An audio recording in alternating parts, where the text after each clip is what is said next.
Assalamualaikum warahmatullahi wabarakatuh. Today we would like to present our data structure project. First of all, my name is Nuri Atira binti Muhammad Hamizi. My name is Siti Naziha binti Muhammad Kail. And my name is Siti Afifah binti Abdul Rais. Okay, next kita pergi kepada soalan. Okay, soalan satu ni dia nak show information of binary search tree BST using linked list dalam C++ program. Okay, ni untuk coding BST saya. Okay, kejap. Okay, untuk declaration saya gunakan coding ini. Saya namakan serak saya BST. Okay, untuk dalam dia ada BST left BST L ni iaitu left dan R ni iaitu right. Okay, net integer data. Then tutup semikolon. Okay, root sama dengan null, P sama dengan null dan NP sama dengan null dan Q. Okay, ini ialah untuk kita create BST ni, root kita mestilah dalam keadaan null. Okay, ni untuk kita create dan insert item dalam BST ni, saya gunakan coding ini. Okay, first void create. Okay, dalam dia ada integer value C sama dengan kosong while C lebih kecil daripada 8. Okay, next untuk yang first, if root equal to null. Jadi untuk user masukkan input yang root node yang atas sekali. Okay, ni codingnya. Okay, next else user masukkan input yang seterusnya y true kalau susunan nombor, kalau nombor itu lebih besar daripada root, dia akan berada sebelah kiri. Jadi kalau nombor seterusnya lebih besar daripada root, akan berada sebelah kanan. Okay, next ini untuk saya display output dalam 3 jenis traversal, iaitu dalam in order, per order dan post order. Okay, ni untuk display output je. Okay, next saya akan run. Okay, untuk nombor root node yang pertama yang berada di atas sekali, saya akan masukkan nombor 8. Okay, next untuk nombor seterusnya, nombor 10. Okay, nombor 10 ni akan berada sebelah kanan sebab dia lebih besar daripada 8. Okay, next saya masukkan 9. Okay, 9 ni pula lebih besar daripada 8 dan lebih kecil daripada 10. Jadi dia akan berada sebelah kiri 8. Okay, next 12. Okay, nombor 12 ni lebih besar daripada 8 dan lebih besar daripada 10. Jadi dia akan berada di kanan 10. Okay, next 3. Okay, nombor 3 ni pula lebih kecil daripada 8, jadi dia akan berada sebelah kiri 8. Okay, nombor seterusnya 6, 1 dan 4. Okay, ni untuk susunan nombor di atas ni saya letakkan dalam 3 jenis traversal tu lah, dalam in order, per order dan post order. Okay, itu saja untuk soalan nombor 1. Saya serahkan kepada soalan nombor 2. Okay, seterusnya untuk soalan nombor 2. We have to write the C++ program to show the sorting method based on input by user. Okay, untuk sekarang ni I would like to show one of the sorting method that I have used where it was merge sort. Okay, firstly apa yang kita tengok dekat sini ada ni. Okay, yang ni untuk program ni saya gunakan void merge ni untuk make and data bin sort in the merge sort method. Dalam ni juga ada INTI, JK, left and right. Yang ni adalah SN member structure to declare and left and right subarray. Okay, seterusnya dekat sini. Yang ni pula adalah untuk menentukan susunan yang akan disusun di kiri maupun kanan. Okay, it also used to define subarray of the left and right, yang mana setiap data yang kita masukkan akan dibahagi satu demi satu menjadi dua bahagian, kiri dan kanan sebagai subarray. Okay, seterusnya yang ni.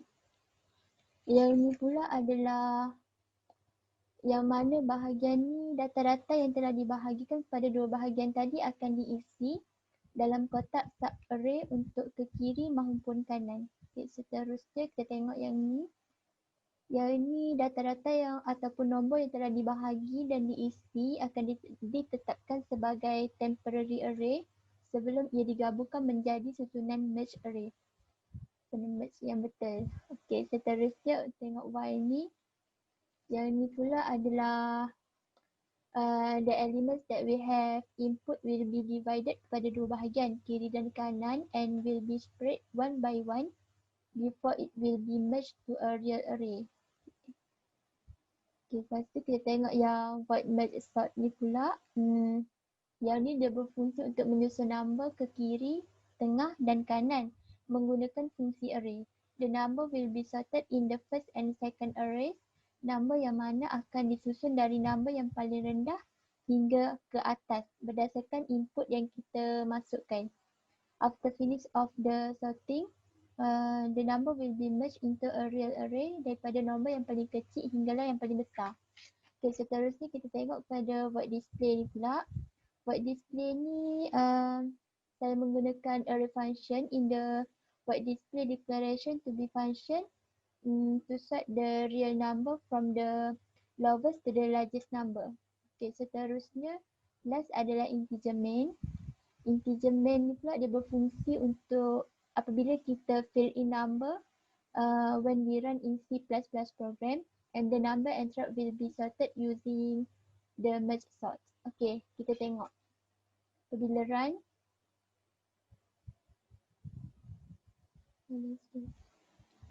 Okay, dia suruh enter number of elements. So kita masukkan berapa nombor yang kita nak. Kita 3. 3 and then enter. Terusnya masukkan nombor apa yang kita nak dalam urutan yang berterabur. Contoh 30. Okay, then enter. Okay, boleh tengok dekat sini nombor sebelum merge dan nombor selepas merge. Yang ni yang mana kita dah setkan untuk dia susunkan urutan merge. Okay, next. Yang kedua iaitu bubble sort. Okay, bubble sort saya akan gunakan void swapping int x dan int y. Okay, di mana saya gunakan ini adalah untuk sort content antara x dan juga y. Jadi saya akan buat declaration dia int temp.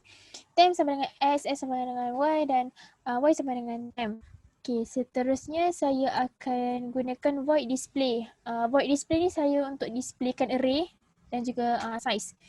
Okay, macam saya dapat lihat dekat sini, saya gunakan for a sama dengan kosong, a lebih kurang daripada size dan a plus plus, cout array a dan juga cout endl. Okay, lepas tu saya akan masukkan function, seterusnya adalah void bubble sort iaitu function untuk declaration untuk bubble sort. Okay, bubble sort pun saya gunakan, dia punya ni pun sama macam display, kaedah dia. Tapi beza dekat sini adalah int swap, saya gunakan int swap. Okay, int swap ni adalah untuk detect sama ada swap tu ada untuk swapping ataupun tidak. Okay, okay, saya akan setkan swapping ni sebagai kosong. Lepas tu saya akan buat for int b sama dengan kosong dan seterusnya. Okay, lepas tu dekat sini saya letak swap sama dengan 1. Hal ini kerana saya setkan swap tu. Okay, saya setkan swap tu kepada 1. Okay. Seterusnya saya buat if dalam kurungan tanda seru swap dan juga break. Okay, saya buat dekat sini adalah supaya tak ada swapping in this pass. Okay, jadi array tu dia dah disortkan. Okay, so saya setkan break dekat sini. Okay, supaya dia berhenti kat situ. Okay, seterusnya adalah saya masuk kepada int main. Okay, int main. Int main ni adalah untuk saya masukkan elemen atau untuk saya paparkan elemen array. Okay, jadi saya buat declaration intl. Okay, dekat sini adalah cout hanya satu nombor saja. Lepas tu int array l saya masukkan untuk kita keluarkan nombor. Kita keluarkan L lah, array L. Okay, lepas tu saya buat dekat sini cout number before sorting dan saya set. Okay, dekat sini saya setkan display array L. Okay, maksud display dekat sini adalah supaya dia bila user dah masukkan dia punya elemen-elemen tu, jadi dia akan terus paparkan number before sorting dan juga number after bubble sort. Okay. Jadi saya letak display array. Saya terus dia akan terus paparkan lah. Okay, jadi kita tengok dia punya coding. Kita run coding dia.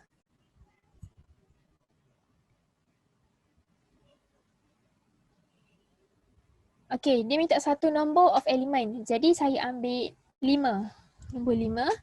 Saya tekan enter. Lepas tu dia suruh enter elements. Means maksudnya dekat sini saya kena masukkan 5 nombor. Mana-mana nombor saja dalam keadaan berterabur lah. Jadi saya masukkan 12, 20, 15, 10. Okay. Okay, jadi dia akan bila user dah masukkan elements, enter element, jadi dia akan terus paparkan 12, 20, 18, 10, 15 itu adalah before sorting. Dan juga number after sorting dia akan susun balik.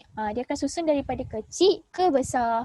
Okay, untuk method bubble ni dia jenis dia akan swapkan kiri dan kanan. Contoh kalau kanan tu besar, kiri tu kecil, dia akan swap. Dia akan bermula daripada nombor kecil ke nombor besar. Okay. Dan juga sorting bubble ni akan jadi lambat apabila dia sortkan nombor yang besar lah dalam sorting nombor yang besar. Okay. Itu saja pembentangan daripada grup kami. Sekian, terima kasih.